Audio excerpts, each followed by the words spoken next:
Miss Hiba Khalifa. I'm going to give you some interesting facts about chemistry. Okay? From the second one, you will have three branches of science: chemistry, physics, and biology.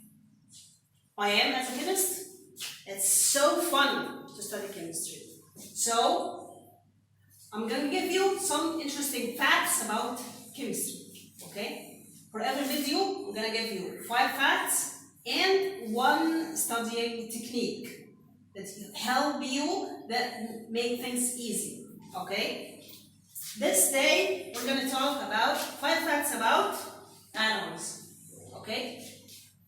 First fact, the size of atom. Interesting thing about the size of atom, that you can see the cell under the microscope. So you know the size of the cell, okay?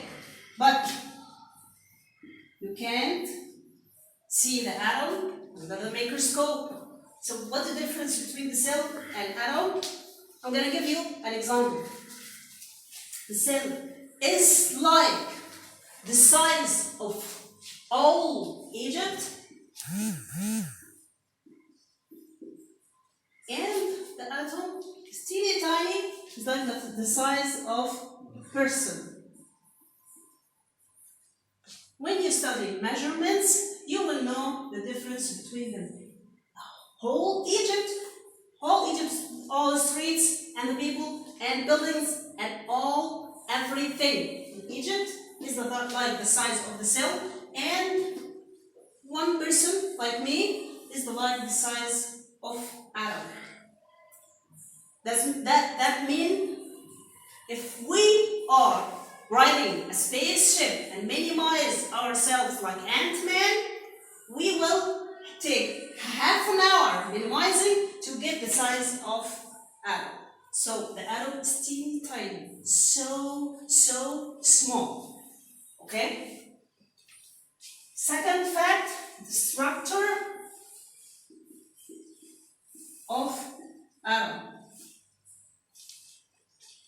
You have taken this before in birth stage, the structure of atom, nucleus, and energy levels around the nucleus with rounding of electrons. These electrons don't circle around the nucleus in one level, but in all the directions as 3D directions. Okay?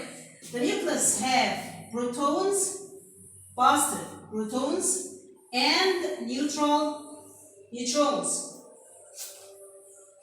Do these protons have a teeny tiny parts than this size? Yes.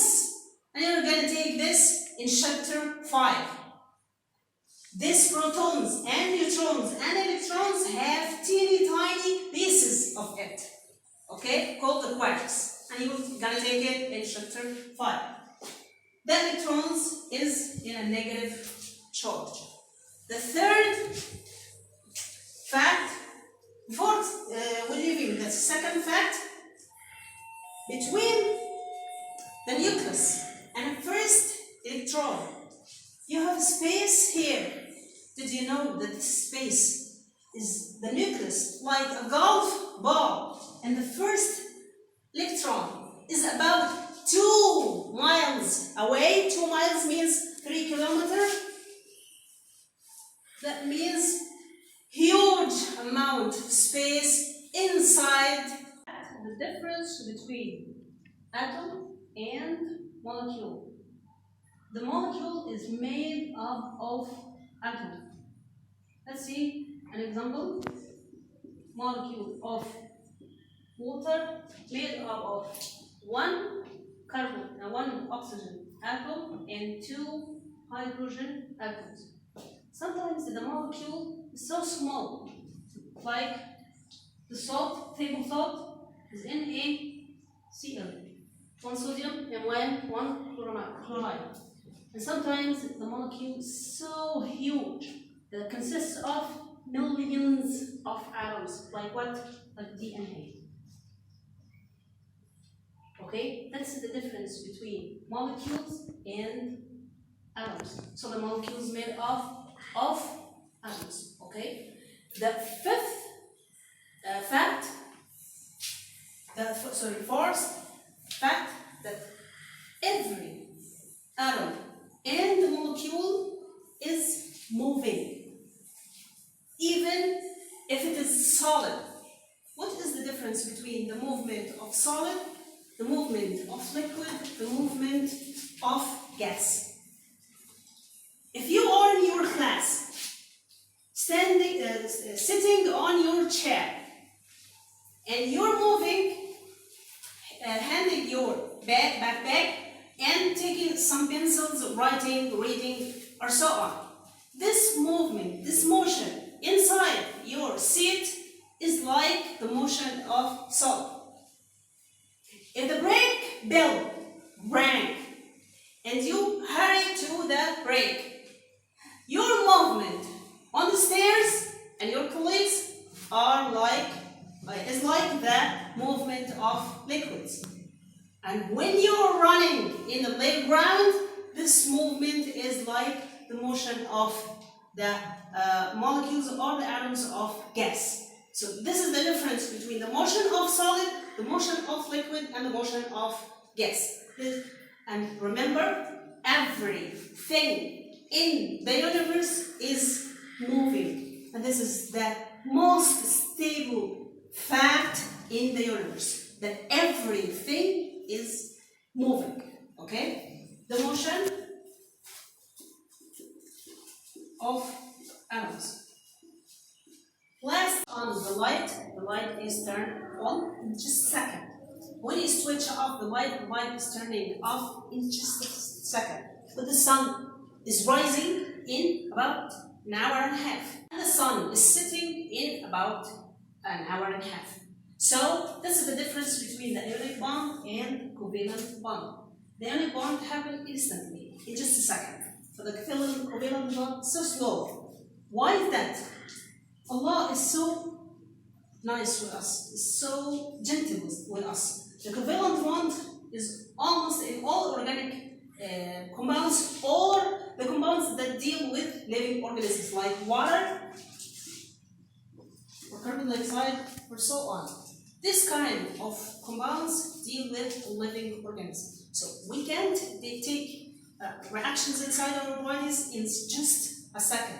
There are some exceptions in the neural parts, but that's the difference between ionic and the covalent bond. Another difference, when you're making some sharing money with your friends, in some week, you take 10 pounds from every student and give it to Ahmed. The next week, you take all 10 pounds from your friends and give it to Huda, and so on. That calls jam'iyya. So when you make jam'iyya with your friends, you're sharing money. No money for somebody. But when you borrow money from your friend, you take all the money for yourself from him and give it back to him. This is the difference between covalent bond and ionic bond. When ionic bond, you give all the electrons or you have it. Make ions, charge, complete charge. But in covalent bond, you're sharing the electrons, sharing the energy level. This is the difference between the bonds of making bonds. When atom making bonds, they are ionic bonds or covalent bonds. Finally, I'm going to give you one technique about studying chemistry. In chemistry, you have definitions. You don't like definitions, I know that. The definition is made of a scientific term and explanation. In the scientific term, sometimes in English language and sometimes in the Latin language, and you have to know the symbols of Latin language. In the explanation, you have to deal first with the first word. The first word that comes after it is Sometimes it's a word and sometimes it's a phrase, more than one word. Okay? This is, I call it main word. You have to know it very well. And another thing, you have a word, if two definitions are like each other, but they are the opposite, you have something called the key word. When I memorize the definitions, what if the definition is so, a lot of words in the definition, so big? How can I memorize this kind of definition? I can divide the explanation in parts, make points. This is the first part, and this is the second part, and so on. So when you're dividing the definition into parts, you can memorize this definition and you can know it. But in the new system in secondary stage, you shouldn't memorize all the kind of definitions. Just you have to know that definition is related to this scientific term. Thank you.